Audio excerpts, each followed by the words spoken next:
Three siblings brutally murdered on Boxing Day. By dawn, they lay dead, arranged in a chilling pattern that still haunts Australia. Could this twisted crime ever be solved? It was December 26, 1898, Boxing Day, in the small, sleepy town of Gatton, Queensland. Three siblings, Michael Murphy, his sister Nora, and their youngest sister Ellen, set off for a night of dancing. They would never return. What happened to them that night would go down in history as one of Australia's darkest, most chilling mysteries: the Gatton Murders. The Murphy family owned a farm just outside Gatton. Michael, Nora, and Ellen were beloved by those who knew them. This Christmas, Michael, who worked in a nearby town, had returned to celebrate the holidays with his family. After a day at the local horse races, the siblings decided to attend a dance at Gatton Hall. But as they arrived, they found the hall eerily empty.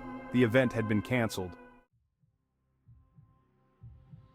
Disappointed, the Murphys turned back, setting off on the quiet road toward home. But somewhere along that lonely trail, in the dark hours between 10 p.m. and 4 a.m., something went terribly, horribly wrong. The next morning, when the siblings hadn't returned, the family grew worried. Mrs. Murphy asked her son-in-law, William McNeil, to look for them. Using the unique wobbling tracks left by the sulky wheel Michael had borrowed, McNeil traced their route to an isolated clearing and stumbled upon a horrifying scene. The bodies of Michael, Nora, and Ellen were laid out in a chilling display. Michael and Ellen were placed back to back, and Nora was found lying several feet away on a neatly spread rug. Both sisters had their hands tied behind their backs. Michael had been shot, bludgeoned, and strangled, while Ellen's skull was crushed. Nora's injuries were the most brutal, with severe trauma to her head and signs that she had been strangled. It was a sight too horrifying to forget. Who could have murdered the Murphy siblings?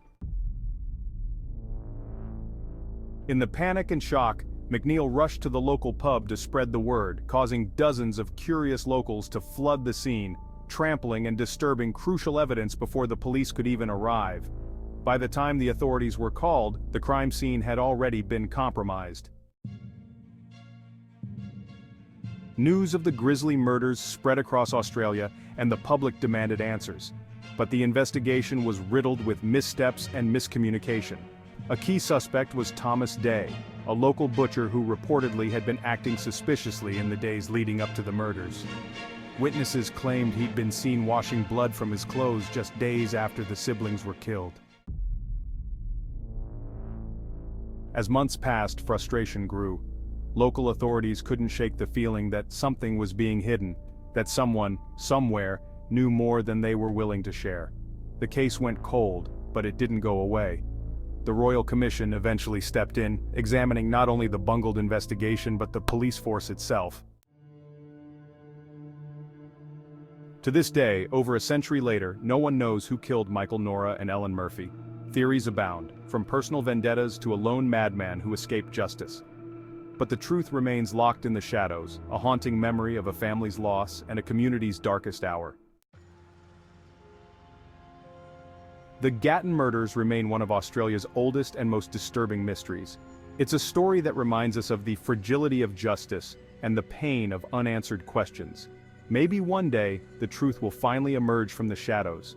But for now, the mystery lives on.